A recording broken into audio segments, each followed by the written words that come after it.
কি রে, অরিজিৎ সিং এর নিউজটা শুনলি? হ্যাঁ শুনলাম। একটা আর্টিস্ট যে কিনা কেরিয়ারে এতটা টপে, সে হঠাৎ করে ডিসিশন নিয়ে নিল। নিয়েছে যখন তার পিছনে নিশ্চয়ই কোনো পরিকল্পনা আছে।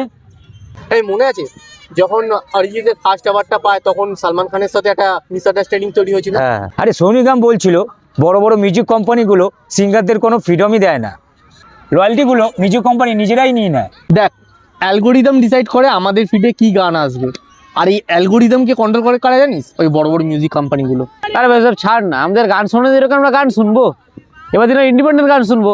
আর রোজ যাতে অরিজিৎ সিং এর গান ছাড়া আমার ঘুমই আসে না। হ্যাঁ ভাই, আমরা লকডাউনের সঙ্গী একমাত্র অরিজিৎ সিং। আমিও যখন লোনলি ফিল করি। এই অরিজিৎ সিং এর তোর কোন গানটা ফেভারিট? এজেন্ট বিনোদ মুভির রাপ্তা সংটা। আর তোর?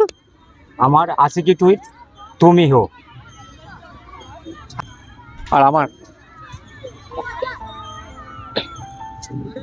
তোমাদের কোন গানটা পছন্দ সেটা কমেন্ট করে জানিও।